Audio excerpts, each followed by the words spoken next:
एक वक्त की बात है, बादशाह अकबर अपने दरबारियों के साथ दरबार में मौजूद थे। तभी उनके मन में एक बात आती है। बादशाह बोलते हैं कि मेरे आसपास हमेशा बुद्धिमान लोग रहते हैं और मैं उनके बीच रहकर बोर हो गया हूँ। मैंने फैसला किया है कि मुझे कुछ मूर्ख व्यक्तियों से मिलना चाहिए।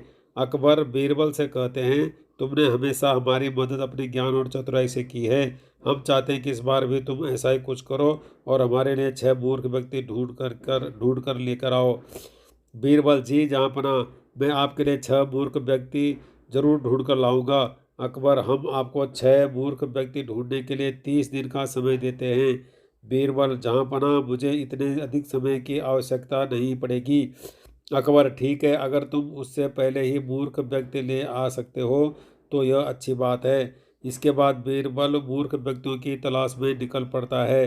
बीरबल रास्ते में पूरा समय इसी सोच में था कि उसे वो मूर्ख लोग कहाँ मिलेंगे। तभी उसे गधे पर बैठा एक आदमी दिखाई देता है जो सिर पर घास की गठरी रखे हुए था। बीरबल ने तुरंत घोड़ा रोका और उससे उसकी पहचान पूछने लगा। बीरबल, कौन हो तुम और ऐसे गधे पर बैठकर कहाँ और घास अपने सिर पर लेकर क्यों जा रहे हो? व्यक्ति, मैं रामू हूँ और मेरा गधा कमजोर व थका हुआ है, इसलिए गधे का बोझ कम करने के लिए मैंने घास की गठरी अपने सिर पर रखी है। यह सुनकर बीरबल सोचता है कि मुझे पहला मूर्ख व्यक्ति मिल गया। इतना सोचते हो इसलिए मैं तुम्हें बादशाह अकबर से इनाम इनाम दिलवाऊंगा।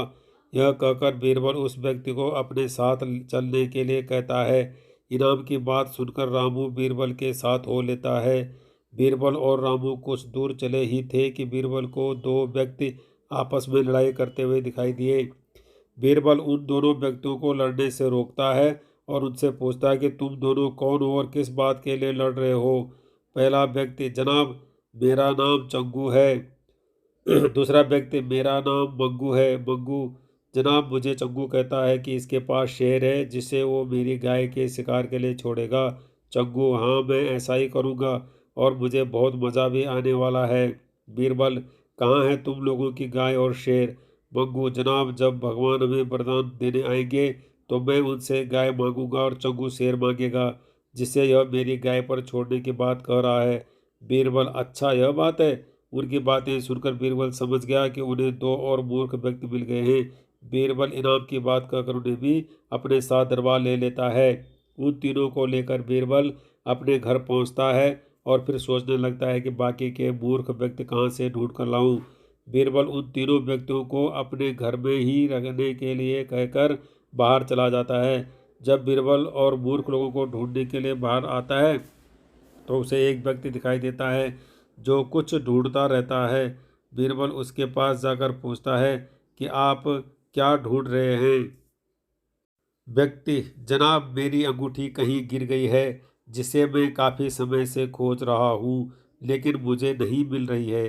बीरबल, क्या आपको पता है कि अंगूठी कहाँ गिरी थी? व्यक्ति, दरअसल मेरी अंगूठी यहाँ से दूर उस पेड़ के पास गिरी थी लेकिन वहाँ अंधेरा होने के कारण मैं यहाँ उसे ढूंढ रहा हूँ। बीरबल, अच्छा, यह बात है। आप कल हमारे साथ बादशाह के दरबार में चलो। मैं बादशाह अकबर से आपको दूसरी अंगूठी देने के लिए कहूँगा। बीरबल, बादशाह अकबर, मैं आपके कहे अनुसार मूर्ख व्यक्तियों को ढूंढ कर ले आया हूँ। अकबर, बीरबल, तुमने तो एक ही दिन में मूर्ख व्यक्ति ढूंढ लिया। क्या हमारे राज्य में मूर्खों की संख्या इतनी अधिक है और तुम यकीन के साथ कैसे कह सकते हो कि ये व्यक्ति मूर्ख हैं? बीरबल ने बादशाह से सारी बातें बताई। फिर अकबर कहते हैं कि ये तो केवल 4 ही लोग हैं, बाकी के 2 मूर्ख कहाँ हैं? बीरबल, जहाँ पना यहाँ पर 6 मूर्ख व्यक्ति हैं। अकबर, यहाँ कहाँ हैं और कौन है? हमें भी बताओ। बीरबल, जहाँ पना एक तो मैं स्वयं हूँ। अकबर, तुम मूर्ख कैसे हुए? बीरबल, मैं इसलिए मूर्ख हूँ क्योंकि मैं उन मूर्खों को खोज कर लाया। अकबर, फिर अकबर हंसने लगता है और कहता है कि मैं समझ गया कि दूसरा मूर्ख कौन है, पर मैं तुमसे सुनना चाहता हूँ। बीरबल, दूसरे आप हैं जहाँपना, जो आपने मुझे मूर्ख व्यक्तियों को लाने के लिए कहा। बीरबल की बातें सुनकर अकबर उसकी प्रशंसा करने लगते हैं और कहते हैं कि बीरबल के पास हर सवाल का जवाब होता है। कहानी से सीख। दिमाग और चतुराई से हर मुश्किल काम आसान हो सकता है, लेकिन ऐसे कामों में अपना कीमती समय व्यर्थ नहीं करना चाहिए जिसका कोई मतलब ना हो।